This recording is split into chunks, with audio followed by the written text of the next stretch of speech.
Захват заложников в Северной Осетии. В городе Беслан, в 30 километрах от Владикавказа, сегодня утром группа вооруженных людей ворвалась во двор городской школы номер 1. В это время там заканчивалась торжественная линейка. Угрожая оружием, террористы загнали учеников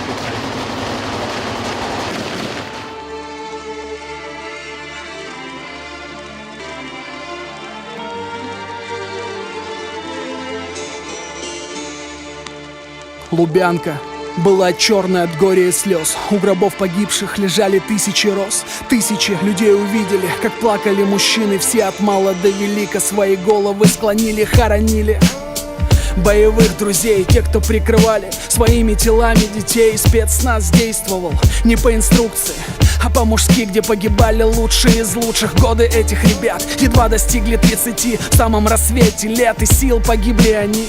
Почетный караул, оружейный салют и поминальные 100 грамм о них напомнят нам. Биографии при жизни строго засекречены, и только на могилах имена помечены. Всем посмертно ордена, всем посмертно звания. Знай их поименно, береги воспоминания. Не бросайте в них камни, они камней не боялись, как и пуль, перед которыми не сдались. Не оскорбим павших и не обидим живых. 10 человек, запомни имена их. Не бросайте в них камни, они камней не боялись, как и пуль, перед которыми не сдались. Не оскорбим павших и не обидим живых. 10 человек, запомни имена их.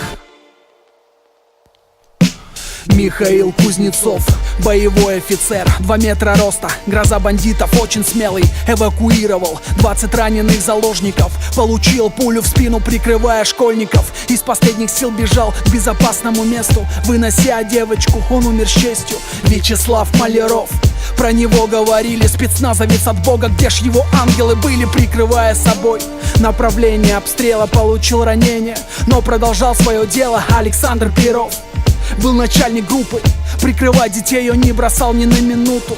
Упредил взрыв, накрыл собой 3 и продолжал руководить, пока пульс не стих. Олег Лоськов, один из молодых бойцов, там день рождения, свадьба и сентябрь вечных снов. Олег стал на пути у бандитского прохода, получив смертельное ранение в 23 года. Олег Ильин, боевой специалист, он знал не понаслышке, что такое терроризм. Один из первых начал штурмовать здание, ему не раз приходилось это делать ранее. Дима Разумовский еще при жизни считался легендой среди всего спецназа. Первая его передовая, афгано-таджикская, погранотряд, там и пуля бандитская. Выявил огневую точку, отвлекал внимание, первым ворвался в роковое здание. Завязался бой, который был подавлен, но Дима навсегда теперь легендою оставлен. Андрей Вилько в составе группы штурмовой обеспечил действие своей передовой, прикрывал заложников и боевых товарищей, но пуля дура стала вмиг уничтожающей.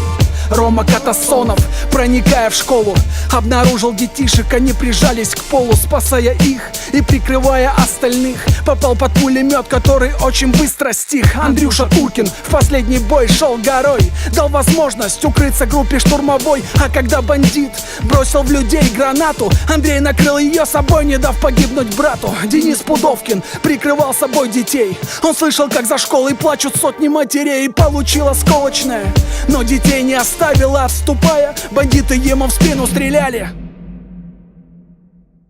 Не бросайте в них камни, они камней не боялись, как и пуль, перед которыми не сдались. Не оскорбим павших и не обидим живых. 10 человек, запомни имена их. Не бросайте в них камни, они камней не боялись, как и пуль, перед которыми не сдались. Не оскорбим павших и не обидим живых. 10 человек, запомни имена их.